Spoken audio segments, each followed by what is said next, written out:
We work in 3 primary domains at City of Promise, and those domains being academic, youth development, and health and wellness. And what I mean by academic is that we're working with kids in school, and we're working with them to keep them engaged in school and help them to feel successful while they are there. We also help them to acquire tutoring of any type that they may need so that they can be successful in school.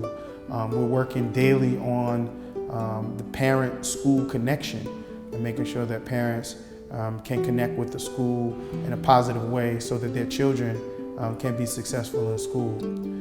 With regards to youth development, or what some people call out of school time, we recognize that kids spend most of their time outside of school. Kids only spend about 6 hours a day in school, but they spend the rest of that time at home or in the community.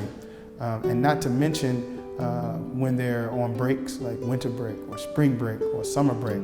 So we think that young people need to have some times to have enrichment and have opportunity to grow and further develop themselves even while they're not in school.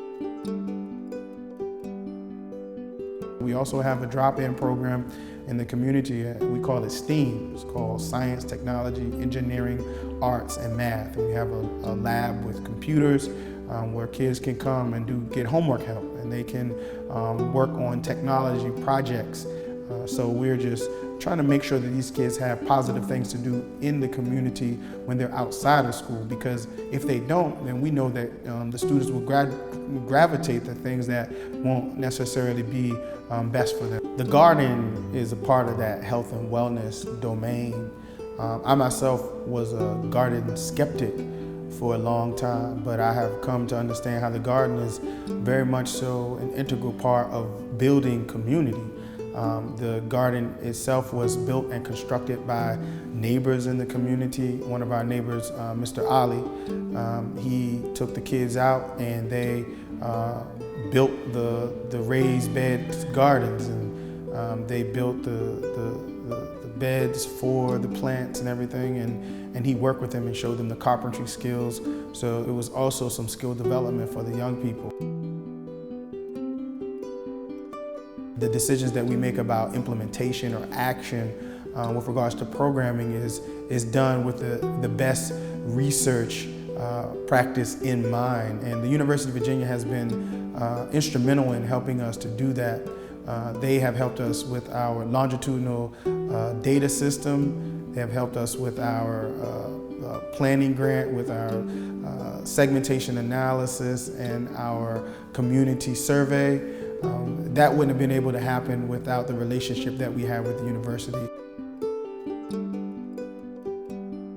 They are more engaged in school, and we can see that by nature of their grades and their graduation rates and their finishing rates, but also by their attitudes that we see every day. And another thing that we do that contributes to that is we contribute to it by making sure they have enriching experiences. We've been able to send several students from the community to Africa. Some of them went to Ghana, where they are helping a community in Winneba, Ghana, to build a library. So we want our young people to understand that, that the world is bigger than Charlottesville. We went out into the community again, and we did another listening tour, and we seen exactly what the community believed that in 2-3 years later, what they felt like was necessary to keep these young people on the path to success. And that in and of itself, we see as a success, that we really took the time to listen, not once, but we took the time to listen twice.